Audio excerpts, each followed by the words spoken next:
नमस्कार, मैं हूं विवेक पाल और नव भारत टाइम्स पर आपका बहुत बहुत स्वागत है।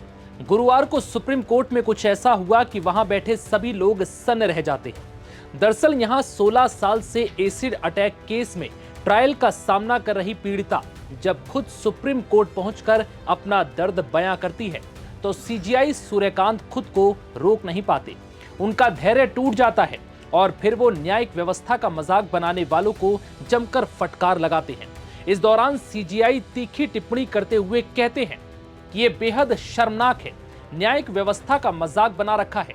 अगर राष्ट्रीय राजधानी भी ऐसे केसों को नहीं संभाल सकती तो फिर कौन संभालेगा। दरअसल 16 साल पुराने इस केस में सुनवाई के दौरान पीड़िता ने अदालत को बताया कि मुझ पर 2009 में एसिड से हमला हुआ था, लेकिन अब तक ट्रायल खत्म नहीं हुआ। जब मेरी सारी उम्मीदें टूट चुकी थी तभी जिला जज डॉक्टर परमिंदर कौर ने उनकी फाइल दोबारा खोलकर मामले को आगे बढ़ाया, जिससे उनकी हिम्मत वापस लौटी। पीड़िता ने यह भी बताया कि कई मामलों में तो महिलाओं पर एसिड डाला नहीं जाता बल्कि उन्हें पीने के लिए मजबूर किया जाता है। ऐसी महिलाएं चल फिर भी नहीं पाती और कृत्रिम फीडिंग ट्यूब के सहारे जिंदगियां काट रही हैं। पीड़िता के इन शब्दों ने सीजीआई सूर्यकांत को अंदर से झकझोर कर रख दिया।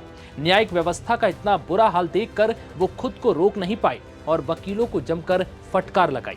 सीजीआई सूर्यकांत ने कहा कि वो इस मामले में जनहित याचिका के तहत एक अर्जी दाखिल करें। उन्होंने आश्वासन दिया कि हम सुनिश्चित करेंगे कि इस केस की रोजाना सुनवाई हो। अब देरी बर्दाश्त नहीं।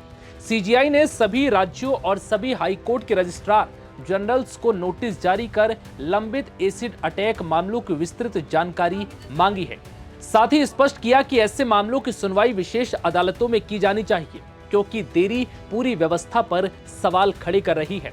सीजीआई सूर्यकांत और जस्टिस जॉय माल्या बागची की बेंच ने सभी हाईकोर्ट के रजिस्ट्रार जनरल को पेंडिंग एसिड अटैक केस के बारे में डेटा जमा करने का निर्देश दिया है।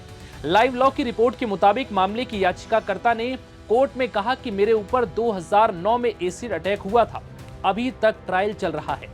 2013 तक केस में कुछ नहीं हुआ और ट्रायल जो अब दिल्ली के रोहिणी में हो रहा है अब आखिरी सुनवाई के स्टेज में है।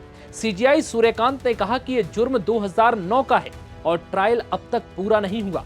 अगर नेशनल कैपिटल ऐसी चुनौतियों को हैंडल नहीं कर पाएगी तो कौन करेगा। ये सिस्टम के लिए बड़े ही शर्म की बात है। याचिकाकर्ता ने बताया कि वो अपना केस लड़ने के साथ साथ दूसरे एसिड अटैक सर्वाइवर्स की मदद के लिए भी काम कर रही हैं, जिसके बाद सीजीआई इन केसों को लेकर सख्त नजर आई और सभी राज्यों के हाईकोर्ट के रजिस्ट्रार जनरल्स को लंबित एसिड अटैक केसों की जानकारी देने को लेकर नोटिस भी जारी कर दिया। फिलहाल इस वीडियो में इतना ही। इजाजत दीजिए। नमस्कार।